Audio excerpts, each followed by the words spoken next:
Hello and welcome to Healing Trauma Mamas. I'm your host, Midon Wingo. Thank you for joining us as we share in our stories and experiences of healing from childhood traumas and birth traumas. Listen as we discuss our struggles, our failures, our strengths and our victories, and all those lessons we've learned along the way. Today's podcast is going to be a little bit different. While usually I have a guest come on and we have lots of discussions about their history and things that they've learned and we have a back and forth. Today it's just going to be me, your host, Midon Wingo. I decided that I thought you all might want to hear a little bit more about my story and my perspective, how I got here to the Healing Trauma Mamas podcast and what's been happening since then. So bear with me. This is a little different, a little out of my comfort zone, but so is being a podcast host. So I think we're going to get through it fine. So stick with me. I will be discussing some hard traumatic events in my life, but if you're able and in a spot where you can, stick through to the end. I think you'll be encouraged. So this is all about my personal journey. You'll be hearing a lot about, what has happened since I was a little child. And something, if you've been listening to the podcast for a while, you would know that I don't have a whole lot of memories before 10. I have a lot of repressed memories. I have regained some memories. 10 years ago was the first time I regained a little bit of memory. And then about 2.5 years ago, I gained quite a bit some traumatic events back, and then I've had a little bit here and there. And something that has always occurred to me that I've thought about since I knew that I had such repressed memories was that, do I have to remember them all in order to overcome them and heal from them? That question was on my mind often. And I'm here to say today that you do not. I do not have to remember all those. I can just acknowledge there was a lot of stuff, and I can ask for help in casting that stuff aside and away and move on from there without having to give those memories any more of my time and my thought and my emotions. So I just want you to know that if you are dealing with repressed memories or anything like that, you do not have to remember them all. Now, I do remember bits and pieces, and I recently put a timeline together. It was really for a doctor I was going to see that I'm very excited to see, and I decided to put a timeline together of my life for him, and it was really interesting as I went through there, just listing off. It ended up being 4 pages. I still condensed a lot down, but it was really interesting for me to read through and think about some of the things and have it bullet pointed, and it just, when you look at your life in that perspective, it's a little different. One of my daughters happened to see it sitting on the table, and she asked if she could look at it, and I told her, well, I warned her that there's some really hard things in there. You may not want to look at that. And she said, oh no, I think I can, Mom. I've heard you talk enough about things. I said, okay.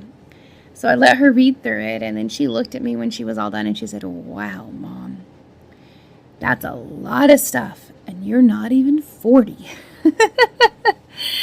So I got to thinking about that for a little. I'm like, you're right. That is a lot of stuff. However, I always go to, in my mind, that there is somebody, I'm sure lots of people out there, who've had a lot more stuff than me, who've had a lot more trauma than me, who've dealt with a lot more things. Now, that doesn't make my trauma less. But I do want to always try to remember that this is not going to take me down a terrible depression rabbit hole. This is just information to help me acknowledge and then to move forward. And sometimes it helps to have it all written down just to be like, oh yeah, okay, yes, that happened and that happened. So thankful I'm not still in that anymore. It really does give you an appreciation for where you are today and what you've been through, and honestly, what a strong person you are. And we often, and I say myself personally, I don't often think of myself as a strong person. In fact, I think of myself more as weak. And why couldn't I have been stronger? That's not the truth, though. And I'm here to tell you today that we need to be speaking the truth. And we need to stop listening to the lies that our mind tells us all the time, and that possibly those abusers and those other people tell us. And we need to claim truth and profess truth to ourselves and to others. And I will tell you right now, I'm gonna practice that myself here. I am a strong person. I have been through a lot, but I am strong and getting stronger by the day. And this is an opportunity. My life is an opportunity to be able to strengthen somebody else and be able to encourage them and help them grow where they are and be able to overcome what they've been through. So all that being said, I want you to know that this is not a poor me story. This is not a I had it worse than you. This is nothing like that. This is strictly just information so that you can kind of see some of the things that I've been able to overcome or I'm in the process of overcoming. And honestly, what God's been doing in my life and how amazing it has been. And just claiming that truth that I am strong, I am an overcomer, and I'm looking forward to what the future holds. So, starting at the beginning, I was born in the hills of the Ozark Mountains. That's in southern Missouri. It was a rundown home in the heart of a commune, which a lot of you would refer to that as a cult, and I do a lot of times. It was a Mormon New Age cult that was an offshoot of the Mormon Church that even the Mormons denied that they existed and that they were part of the Mormon religion either. So I was delivered by my great-grandfather. He was the patriarch of the group, and he was also a lay midwife. And I was the third child to my biological parents. They did end up having more children also after me, 4 more after me, and a loss. But I was, from what little bit I know, I was a fun-loving, blonde-headed beauty. I loved to sing, and I saw everything with a smile on my face, right? Everything was beautiful and wonderful and perfect. But in the place of a commune, of a cult life, I was taken advantage of in many, many ways. And one of the first that I now can recall was my great-grandfather molesting me. He would hold me down on his lap also and make me sing for him. He really just, I don't have memory of all the things that he did. And I thought for a long time that those slight memories I had, I was not positive if they were him or not. And I've gained some knowledge recently and realized that they, yes, absolutely were him. I could identify that. But that just makes me sad right away that a great-grandfather would take advantage of his great-granddaughter. And he was quite an old man at the time when I was 5 and 6 that I recall of him taking advantage of me. I do remember that when I was 5, my 6-year-old brother passed away in a car accident. And when that happened, my biological mother broke both her wrists, I believe, and was in the hospital. My brother was in the hospital on life support for, I believe, about 30 days. And the rest of my siblings, we were all split up between different people who lived at the commune. And that was not pretty. I've had a few memories come back from that time and just feeling horrified and like I couldn't protect my siblings, especially my little sister, and just wanting to be back with my family again. And I don't know the amount of time that we were away from each other. I know it was quite some time, though. My guess would be around 6 months. And that was a really hard time. I do think that there's a reason I don't remember a lot of that. I'm sure, we've talked a lot about this on the podcast, that our brain protects us. And a little girl's brain, when she has severely horrible things happening to her, is going to protect her for the future. And I thank my brain for doing that, and how God designed our brains to do that. I think that's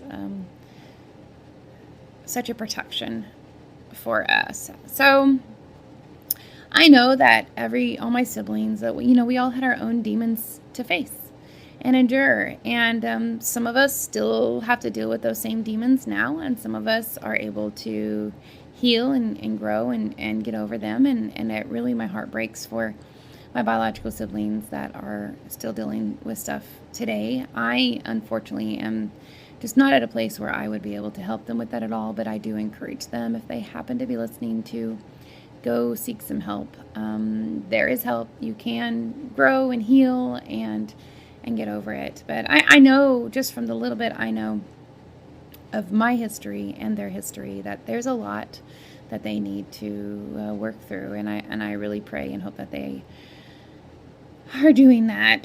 So after we were all split up, I know it was several months later, and I would think that escape would seem like a very sweet thing, but at the time, my poor little self didn't know that there was going to be so much more tragedy that was going to strike. I'm sure I was happy that our family got back together again, but we ended up moving. So that was great. We moved states. We left the commune. My great-grandfather died. My brother had died.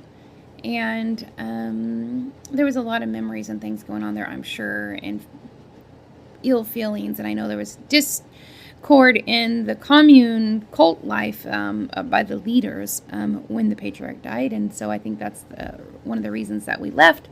It wasn't because they didn't believe in the cult life, but it was because they wanted to have something a little different, a different cult life. And since that wasn't available yet, they decided to move to a different state, and while there, wait for a new cult/commune to start wherever that happened to be. It ended up being in northern Arkansas. But at the time, I didn't know, where it was going to be. I don't know if I knew much about. All I knew was they had weekly phone calls with what was going to be the new patriarch. I knew they had weekly phone calls with them, and that's all I remember of that time. I do remember that life seemed wonderful because we got away from the commune, and although we were going to join them again, it was, it seemed fresh and new, and I kind of remember having that feeling that, ooh, this is new, this is great. But that didn't last long. I don't know how long it was when we lived there, but to understand a little bit, when the commune that we lived at, everything was supposed to be equal, and everything was supposed to be divvied up between everyone. Nobody owned anything. Everybody was supposed to trust everyone, and children ran to and fro, in and out different houses. You didn't call your parents by mom and dad. They were called by whatever their name was, or their given name by the patriarch, who named everyone he helped deliver. So I was one of those. That's where my name came from, Midon. And there was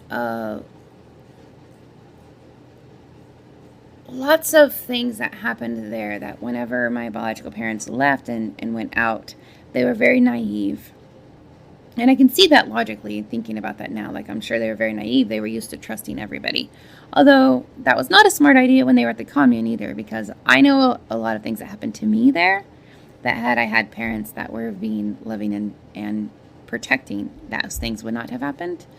And so I don't know about everyone else there, but I do know for me and different stories that I've heard the same things have happened. So that naivety and really, they didn't know a lot about the outside world. And that's really hard, because when you're in a cult, you don't know you're in a cult. And when they came out of it, it just seemed like foreign to them, in a different world. Even though I know my biological dad lived out of the cult for about 10 years of his life, his teen years, I still think they had a very unrealistic expectation of what the outside world was like. So they trusted everyone around. They let us kids run all over the place. My big brother and I were expected to take care of our younger siblings.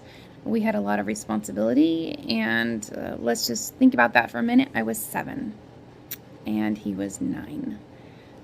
So that's a lot of responsibility for some very young children. And I remember feeling that responsibility and the weight of that.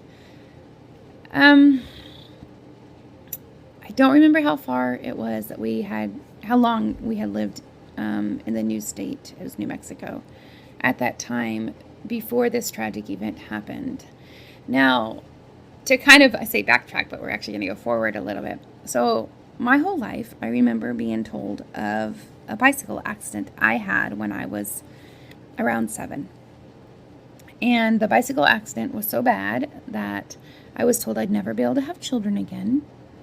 I say again, excuse me, that I would never be able to have children because it had been that bad. And I was told this story of how it happened over and over. I could tell you the whole story, exactly how it happened, even though I don't actually have any memory of that bicycle accident, quote unquote. But the moral of the story was that it was my fault. I chose to switch bikes when I got to the top of the hill with a boy whose bike I didn't know, whose bike brakes did not work, who I didn't have permission to be riding bikes with, and went down the hill and hit a rock, did a double flip in the air, came down on my stomach with the handlebars between my legs, and a neighbor girl helped pick me up and carry me home. And then I was in a lot of pain, had a bruising that lasted for several months. This is the story that I was told. And my siblings could tell you this exact story. Like my younger siblings, some of them were not even alive during that time, would all tell you this story. And the interesting thing is, I remember thinking at one point, why wasn't my brother there too? Wouldn't he have known exactly what happened? Wouldn't he have a little different perspective? But he didn't. He had the exact same story. And it wasn't until later in my life, till I experienced a very bad traumatic birth and pelvic injury, that these memories flooded me back of what actually happened. And when I was 7 years old, I did not have a bicycle accident that caused me to be bruised for months and to be told I wouldn't be able to have children. I actually was brutally sexually assaulted by a group of teenagers. And my brother, in his 9-year-old self, who was taught to trust everybody, was convinced that he needed to hand me over. They would show him what to do to me himself first, which was harmless, and then that he could leave, and then they would all take their turns. And I'm sorry if that's a little harsh that I'm kind of going into those details a little bit, but just the thinking about the mental aspect of it. I know my biological brother, was holding on to that for many, many years. And about 10 years ago, when I was flooded with some memories of it, I was able to ask him about it, and he was like, that's true, that really happened. But what he didn't know, in his brain, he didn't know that the bicycle accident and that event with those teenagers was the same thing. Because he had been convinced. So after I was picked up on the side of the road after this brutal assault by a neighbor friend, and she brought me home. And my biological parents tried to nurse me, I guess, take care of me. I don't know if they had some pain medicine from my biological mother's arms being broke, and they gave me some of that, because I now remember being very woozy and coming in and out of consciousness, and then being separated from my family for several months on bed rest with this huge bruise and in so much pain. And my biological parents convincing me that I did not have a brutal attack or a brutal assault. Every time I would say that's what happened, they would tell me, no, you had a bicycle accident. And it got to the point where I stopped fighting. And I didn't tell them, I didn't argue against them anymore. I just kept silent in shock. that this is what they were saying was happening. So my tears are because I'm thinking of that little girl who knows what happened and is trying to reconcile what's happened to her. And for the people who she thought was there to love and protect her, to be trying to convince her that her mind didn't know what it was talking about, and that something else completely different happened. Not only that something else completely different happened, but the thing that happened was her fault. I mourn for that little girl, because that's such a horrible spot to be in.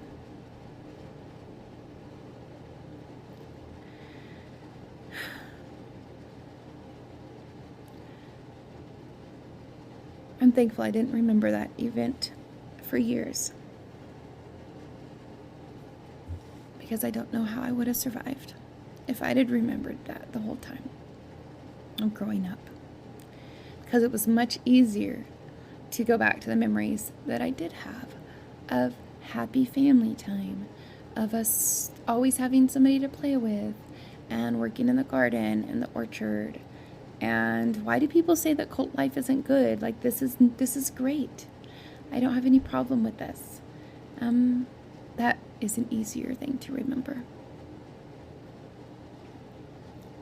I do try to reconcile in my brain and try to think, because I'm always a devil's advocate, and try to think of what could somebody's motivation have been, what could their line of thinking had been. And I know that in the cult that my biological parents were raised in, they were taught to fear the police. They were taught to fear doctors, and to fear anybody on the outside world.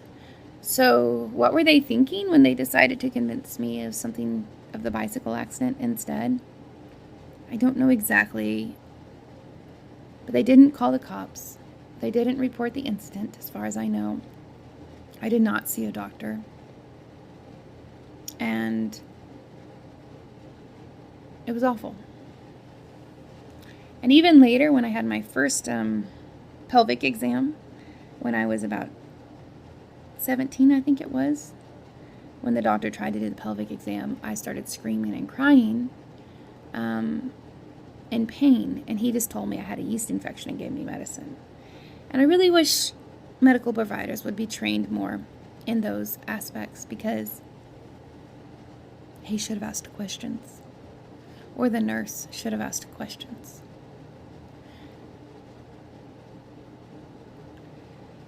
So after that incident, I didn't, and I don't have hardly any other memories of that time in my life. I have a slight memory of when my little sister was born then. She was born when I was 8, I believe. And that's about it. We lived there about 3 years, and then we moved to northern Arkansas to join the people who had left the commune up in Missouri, and we're starting a new commune cult in northern Arkansas. And we went and joined them. And, all cults have lots and lots of rules. The biggest, all of them to be keeping you in fear, because if you step out of those lines, those guidelines, then there's some type of punishment. So you have to have fear all the time. And I do remember always walking on eggshells in that cult. Now, granted, we did a lot of fun things. We took hikes. We grew a lot of our own food. We made food from scratch. We crafted. We created. There's a lot of neat, fun things that we did growing up. We lived in the Ozark Mountains, and so we got to go camping and canoeing and lots of things like that. So if I just told you all of those things, that you would think, wow, she had a really amazing life. And I still convince myself of that. Sometimes I think, wow, look, I had this really neat life. But that's just all on the surface. And when you get to the depth of what that life really was like, that life was ruled by fear constantly, daily. Fear to step out of line and then be punished. Even as a late teen, I even know the adults were punished. Fear to displease the Lord, fear that we were told that we were the people going to heaven and that we were having a perfect lifetime because they believed in reincarnation, and that all these other lifetimes, that we had 6 other perfect lifetimes. We had some failed lifetimes, but we had 6 perfect ones. And this was the 7th perfect one. So being told from a very young age, this is your perfect lifetime that you have to live. Because they believed you had to have 7 perfect lifetimes in order to go to heaven. And we were the first ones to finally get to there. That's a lot of weight on a young child's shoulders, for sure. So everything that we did was based on that. I remember walking on eggshells, being really careful of what I said or what I didn't say, because it could be taken wrong, and the patriarch's wife might be offended by it. And if she gets offended by it, then I'm going to be punished. I remember being really sad that I couldn't call my biological parents by mom and dad. That really was sad to me. And I remember once trying to call my biological mom by mom, and she never responded to me. I also remember getting spanked once by using mom or dad. So there was a lot of psychological warfare is basically what I would say is happening there. A lot of psychological twisting and manipulation, and it's not a good place to be. Even in cults who, quote unquote, are all love and light, like this one professed a lot. We're not meant to live in such fear. And I'm just here to tell you right now that that is not life. Living in fear is not life. We are meant to enjoy life, to have joy, to have God's light and joy and love shine through us and out to others, and not fear at all. So, I grew up there in the Colton, Arkansas till I was of age. I was 18. And then I was allowed to go to a community college. I wasn't allowed to go to a 4-year college, even though I had a full ride scholarship, because a woman especially was not allowed to do that, let alone the importance of school was not put out there. First off, I wasn't going to be allowed. I was allowed to work until I got married, and once I got married, I wasn't going to be allowed to work at all.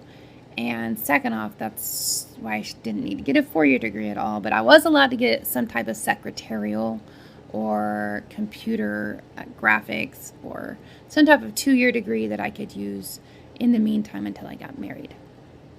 I'm thankful that they at least allowed me to do that, because that's where I met my husband.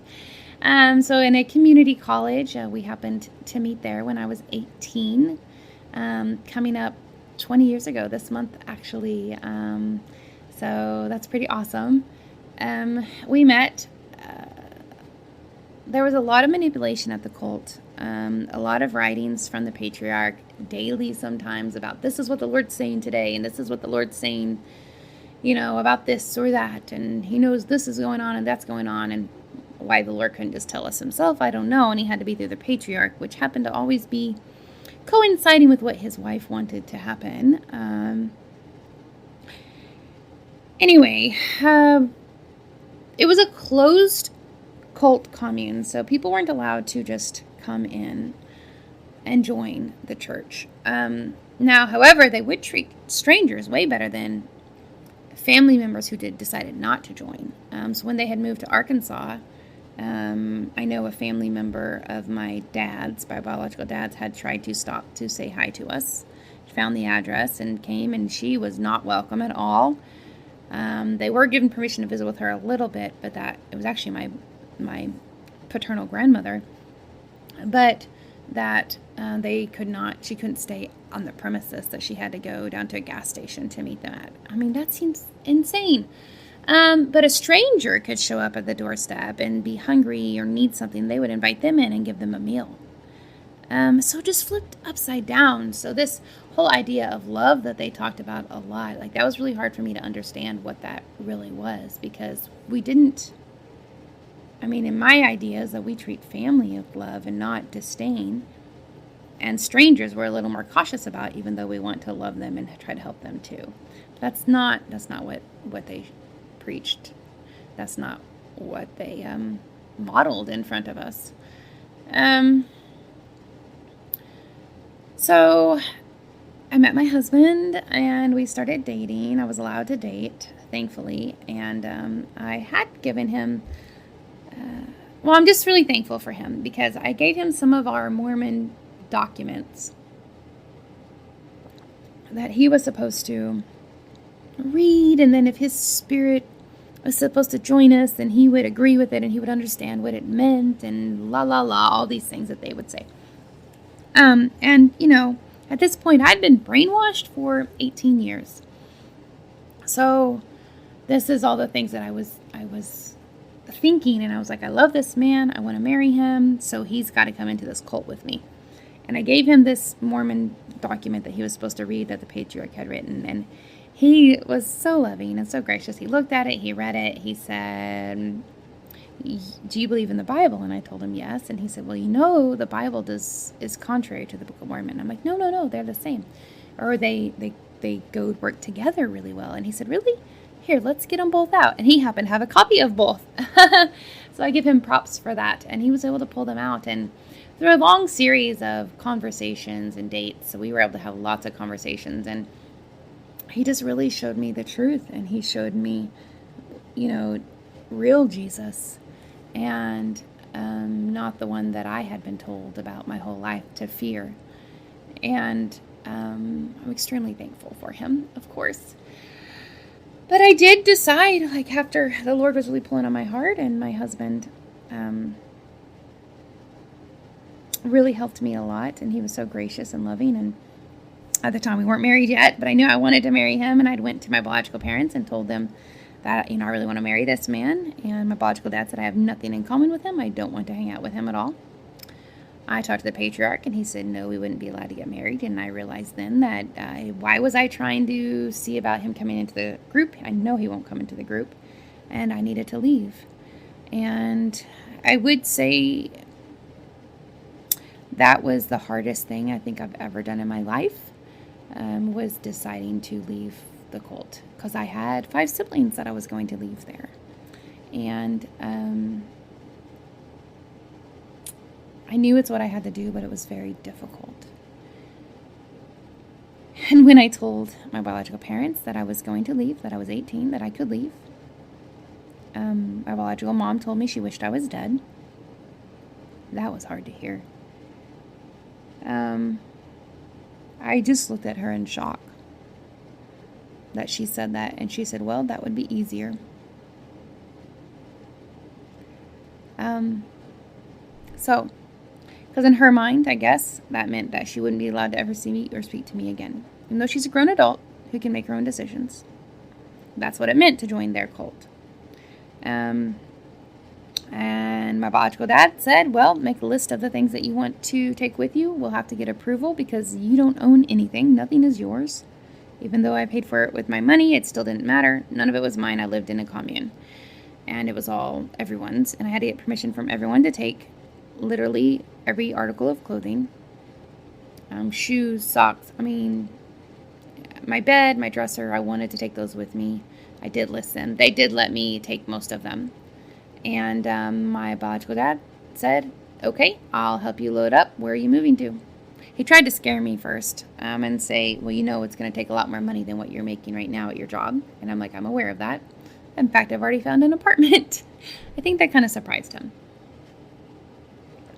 So they literally helped me pack up my things, took me to my apartment, left me, and said goodbye, expecting to never see or speak to me again. And that was hard because when you're in a cult and you're trained with so much different mental aspects and taught to be quiet and not speak to people outside of it about so many different things, I actually had a lot of trouble opening up to my husband about things. I would cry every night saying I missed my siblings, and he would say, well, then let's go visit them. And I couldn't. And he didn't understand that I couldn't go visit them. It took a long time for me to even open up to him. We had got married a couple months later after I moved out. So thankful, and started our life together. And it went really well. We did well. I had a lot of stuff to wade through, but I took it a little bit at a time. But I also was so used to hiding things. So used to hiding my true feelings about things. So used to walking on eggshells. And that was really unfair to my husband because he had done nothing to deserve that. But that's how I was raised, and that's, Hello, Healing Trauma Mamas listeners. I wanted to pause the podcast just for a moment to let you know about the platform that I've been using to create this podcast, Anchor by Spotify. Anchor has been so easy for me to use. As you all know, I've said many times that I'm a very unlikely podcast host. In fact, I never thought I'd be on a podcast, let alone hosting one myself. But when my daughter showed me Anchor last spring, I realized how easy it was for me to be able to create content and upload it to many different platforms using Anchor. I'm so thankful I got started, and I'm extremely thankful it's completely free. So I think that every single person has something valuable to share with the world. You listening right now have something valuable to share. And all you have to do is download the Anchor app and start your own podcast today. Let me know when you do, and I look forward to listening to it. Okay, back to the podcast. What I thought. And so I was completely excommunicated, shunned from the church. Nobody could see me or visit me. My sister-in-law tried to sneak and see me a few times. I tried to talk to my little sister online on Messenger, and they found out that we were talking, and she got severely punished. I tried to go to one of her ball games once. I'd actually already had my first daughter then, and they literally got my sister off the floor, and she had to leave the ball game because I was there. So that was hurtful. I mean, there was so many things like that happened, and I had to finally just kind of step away and just be like, okay, I won't be able to see them or visit them anymore, and that was really hard for me. But we'd had our first child. That was traumatic. That was it. I broke my tailbone. I had tons of stitches. I couldn't walk upright for 3 months after having her. And when a woman wants her mommy when she has her baby, it's just something that happens. It's instinctual for us. And I had actually tried to call my mom while I was in labor with my first daughter, and she told me so. Like, well, I'm in labor. And she's like, okay. That was it. I'm surprised they actually let me talk to me on the phone, actually. But yeah, that was it. That was our phone conversation. So that hurt. So we ended up having another daughter about 17 months later. That went really well. We had a home birth and everything was wonderful. I did have my biological parents decided to leave the cult. Now, it had nothing to do with me. They weren't trying to come see me or trying to leave cult life altogether, but they decided they wanted to make their own cult and be a singing group and go profess light and love to other people. And I was really, I had a hole in my heart for my siblings and that relationship I thought that I used to always have with them and my parents. Even though that was all a fake relationship, it was completely just on the surface and not the actual depth of a relationship. So they moved to Oregon, and I had contacted them beforehand. We had got in touch with each other, and we decided to move. I convinced my husband that we should move to Oregon too, because he could go to school, and I could then try to rebuild a relationship with my parents and siblings. In hindsight, that was a very bad decision. Although we learned a lot from it, grew a lot from it, true colors came out. While we were there in Oregon, I was manipulated over and over and over and being turned against my husband. And when you're being manipulated over and over and over and subtly, you don't realize, just like when you're in a cult, you don't know you're in a cult. When you're being manipulated in that manner, you don't realize it's happening. And I didn't realize it was happening for a long time, and till basically a blow up happened, and it basically was I needed to choose my husband or them. And for a split second, I chose them. And that was terrible. That was a horrible decision to make. But it's the truth. It's what happened. They had convinced me that he was evil and that he was trying to turn me away from the Lord, and that he literally had an evil spirit in him that was choking our child. This is the type of manipulation that they did. And for a little bit, I believed it. But I'm thankful that reality set in, and the next day I realized there's no way I could leave my husband or my children. And I wanted to fight for our marriage. And we both agreed. He left, dropped out of school, and we packed up our things. And within 2 weeks, we moved back to Arkansas. I'm so thankful that we did that. I'm thankful for a strong husband who stuck by me, because, boy, I threw a lot of wrenches in our plans and a lot of things. But eventually we did.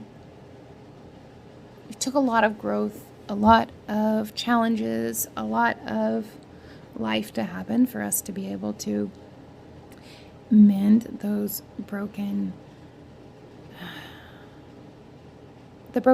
trust that we had with each other that comes with a marriage. So yeah, it took us years to heal, and years to be able to even talk about what had happened there. When we came back, my husband actually joined the Army, and that was difficult on us, and we did okay. We did okay with it. We were really, really poor. We ended up going bankrupt, and then we were trying to, so a lot of our life was us clinging to each other, that strengthens a marriage. When you literally have just each other to cling to and to grow together, that actually makes your relationship so much stronger. And I'm so thankful for those hard times that we had, because they did make us so strong. And the couple that we are today, I mean, we've been married over 19 years now, and that was the worst time in our marriage, and it really has just been uphill from there. It really has gotten sweeter and better, and we've just grown and matured and mended and created this kind of like, so when bones break, I don't know, I'm kind of a nerd a little bit, but if you don't know this, when bones break, whenever they heal back together, they're actually stronger than they were when they were broken, or before they were broken, because the body starts putting all this extra cells and extra growth into that area to strengthen it as much as possible, because it had been broken. I kind of feel that's the same way in our marriage that happened. Like, we were broken for a little while. I mean, very broken. And it took a lot of time, and the healing stunk. It was hard. It was painful. But in the end, the healing caused the break to be even stronger and caused our bond to be even stronger. And now I'm confident that we could go through anything. We can handle it because we've been through so much. And then we were still tested later in life. We had our fourth child in Arkansas. We decided to move to Texas because my husband had been working down here for weeks at a time, and we would barely see him. And we decided this was not the life, living apart, and we'd move down here with him. We had had a vasectomy, actually right before our fourth was born, a few days beforehand. And we decided to reverse that, to allow God to shape our family, that was something that had really been on both of our hearts. Decided to start playing roller derby, which I didn't realize how strong I was. I started playing roller derby, and that was neat to see. And the one thing about my husband, he is my biggest fan, and we joke because we had a roller derby shirt that he had that on the back, that he was above Ruby's biggest fan, because that was my roller derby name. But he really and truly is, in every aspect. Anything that he sees that I have a gift for, or a joy towards, or something that he thinks that I would be really good at. Like, he is the one to be like, yes, go for it. You can do this. You'll be amazing at it. And I'm so thankful for that. What an amazing husband to have. I really feel like if I did not have him, I do not know what road I would have ended up down. And what a blessing, what a godsend that he has been. Yes, is a man. He has faults. We've had lots of challenges, as I said, with each other. But in the long run, he is for us, and he is for me, and I couldn't ask for a better spouse. So lots of things happened. I ended up having some surgeries. I ended up having abdominal surgery, anal fistula and fissure surgeries. I ended up having a broken collarbone after playing roller derby in a game, getting hurt. My husband got his reversal, and we were blessed with our 5th child. And that was wonderful. We got to meet some midwives here in Texas and had a beautiful, wonderful birth with him. Everything went amazing. And what we didn't know is when God moved us to Texas is that he was going to give us not just a new life, but family here. And now I've actually been adopted. As an adult, I was in my 30s and I got adopted. So that seems kind of wild to say, but I met a wonderful couple who just really took our family in, and met them through church, and they just really became part of our lives. And we did an unofficial adoption for quite some time, that we just did it as a gift to them and wrote everybody's names on it and stuff. And we both put one up in our house, and then found out later that you could officially or legally be adopted in the state of Texas. And I did not know that. And I was legally, officially adopted. And have been now for 6 years, I think it is. So that's pretty amazing. And my kids have wonderful grandparents. And they love them dearly. And that has been such a blessing for us. I also came down with this rare tick disease. So if you want to talk about trauma, come down with a rare tick disease that nobody in your area knows about. And I was in and out of the hospital numerous times, 10 ER visits. Nobody could figure out what was going on. It was only by the grace of God we finally got a name for it, then got a diagnosis, and then I got super, super sick. And I realize now, looking through things, like God was just showing me so many different things through all these trials. I've learned so much.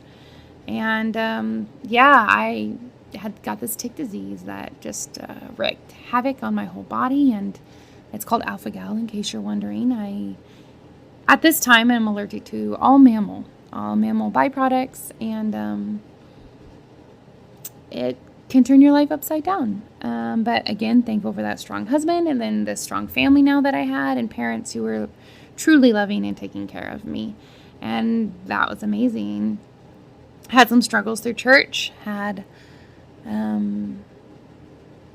see now some ways that I responded to different criticisms was due to being in the cult and being on eggshells most of the time, and an over response to certain things. And all these different things just happened through my life, and I kept thinking, I'm working through it, new things I'm working through. Well, that wasn't the end. We lost a little one in utero when she was 12 weeks gestation. And that was really sad for our family, but we realized I'd been having some pelvic issues at the time too, and ended up having to have my left ovary removed. Then we got pregnant with our 6th, our little joy. And I had this mindset that if I wasn't tough and strong, then I made midwifery look bad, and I made home birth look bad, and I wasn't a good enough mom, and I wasn't good enough wife, and all these lies that I told myself often. And the biggest one was that I was a failure, and I wasn't good enough. And that even when these negative things have happened to me, they were still all my fault. Somehow I was to blame. And I know now that that really stems from that quote unquote bicycle accident, that horrific sexual assault, being told that that was my fault. I think that is the beginning of that. And throughout my whole life, things happen that have nothing to do with me, not my fault in any way, shape, or form, but I still blame myself. And that's something I'm realizing that the Lord's really showing me lately, and that's something I need to overcome. It's not my fault. No matter how many times I need to say it to myself in the day, I need to continue saying it is not my fault. So currently, at this very moment, I am in pain. I have been in pain for years now. My last child, whenever I had him, I wrecked my pelvis. I ripped my pubis symphysis, twisted my pelvis. The inner leg muscle was tore. I had a prolapse. I ended up a year later having was it a year later? 2 years later, having a radical hysterectomy, everything removed, and still being in pelvic pain all the time. I had 2 surgeries, well, technically 3, but 2 were together. A right SI fusion, so had screws put in my SI joints, and I had a coccygectomy, removed my coccyx that had been busted up so many different times and causing me trouble. Then I had a left SI fusion, which was done with pegs instead. And in that, the doctor actually damaged my sciatic nerve and my pineal nerve, I believe is the right nerve to say. And I had severe pain and damage from that. And then to make things worse, the doctor knew about my trauma, and he decided to start ignoring me or ignoring my issues. And that was really hard. I realized then I had a lot of trauma stuff come up again. And I'm thankful I had started seeing a therapist, a family therapist, and she's helped a lot to work through some of this. But as a provider, we've got to look for those things. I don't think that he understood at all the struggles that I was having. The fact that I had even came to talk to him in the first place, to even finally admit that my pelvis was hurting, that I was in pain daily, that I had had such a traumatic birth that I was crying every night because I was in so much pain and unable to sleep. I had told him some of these things, but when he started to ignore me and say that I really wasn't in the pain I was in, that was really hard.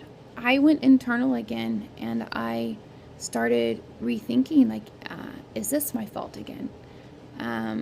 Did I do something to cause this? And that's very trying on somebody who's already in such excruciating pain. I'd like to read, if you don't mind. I'm pulling this up. This is something I wrote. If you're in our Healing Trauma Mamas group on Facebook, you've probably read this. And if you're not, I'd encourage you to join. We're working on sharing our stories and helping each other heal. And last September 4th, and you're listening to this on September 1st, a year ago, this is what I wrote. I'd like to say so many things to the staff at my orthopedic surgeon's office. I'd like to tell them that I have issues that kept me from finally seeking the doctor to fix my pelvis. I'd like to tell them it took me 2.5 years to even get here. But every time they are rude, belittle me, question what the doctor told me, they make me want to call it quits and cancel the next surgery. I'd like to tell them that every time they question the meds the doctor has given me, that they make me question my pain, and in turn, I think I must be a baby and this must be my fault. I'd like to tell them that every time I come into the office, I'm aware I might break down. So while talking to the nurse, the secretary, or the manager, or the doctor, I am at the same time trying to hold my emotions in so I don't end up in a puddle on the floor. I'd like to tell them that I'm tired. I'd like to tell them that no matter how much we try to fix my bones, that I will still feel broken. I'd like to tell them that while I'm smiling on the outside, inside, I'm excruciatingly reminded of why I'm here, and in turn reliving my sexual assault and my traumatic birth. I'd like to tell them I am probably one of the toughest people that they have ever met. I'd like to tell them I've had enough of it all. I'd like to tell them that God has miraculously healed me and I have no need to come back. But most likely I won't tell them any of this, and I will continue pushing forward. So far, 2 back, pelvis surgeries, 9 weeks, mostly in bed, using a walker, lots of pain meds, 1 more surgery to go. New me by January? Oh Lord, I sure hope so. This kind of shows you where I was at a year ago. I was trying to get my pelvis fixed and the pain to be done with that I had been in for so long. But it didn't. I went in there for help and I came out with more trouble. So I did not get the next surgery. The next surgery was going to be a pelvic plate. The doctor continued to treat me horrible. And I decided I didn't want him to touch me again. I didn't want him to have performed surgery again. So I didn't. So now I still struggle with pubis symphysis pain, with nerve damage. I had a nerve study done. It's moderate nerve damage. It has gotten better. I don't have to use a walker or a cane anymore, so I praise the Lord for that. I have recently found a new doctor who is amazing, and while he is not a surgeon, I don't want surgery. He knows lots of other ways that we can work on strengthening and healing my body, and he doesn't just address the physical, but he also addresses the mental and spiritual side, which is what's needed in areas like this. People who have had issues like me. To add insult to injury, while in midwifery school, which I still am in, and precepting, which means working with different midwives, apprenticing with them, my daughter became ill, and she has an unknown condition. Nobody knows what's wrong. Nobody knows what's caused it. Doctors can't figure it out. And I realize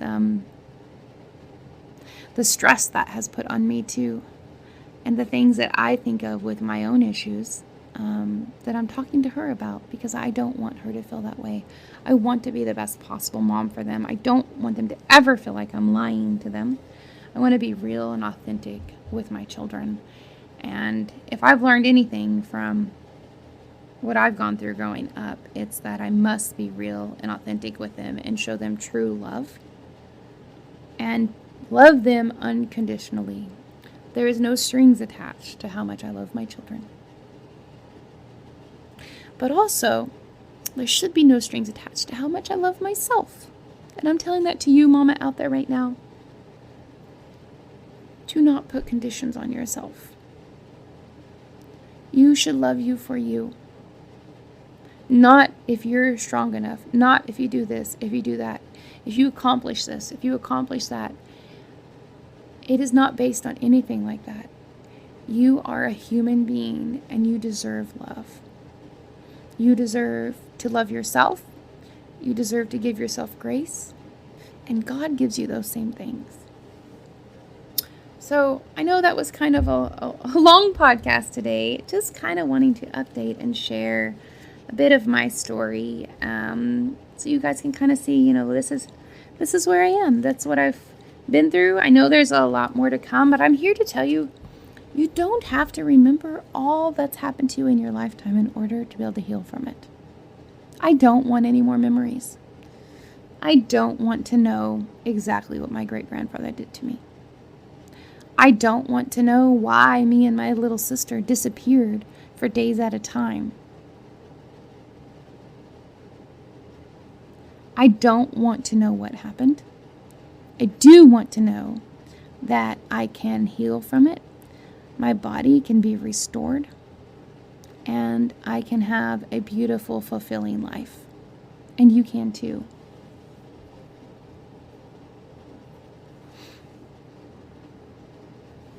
I wanted to share a little bit with you about love. Because it's anyone who listens to the podcast knows I'm a believer in Jesus Christ. But he tells us that we are to love one another, which also means that we are to love ourselves. And in 1 John, the 4th chapter, he says, let us love one another, for love is from God, and whoever loves has been born from God and knows God. And anyone who does not love does not know him, because God is truly love. And I want us to think about that.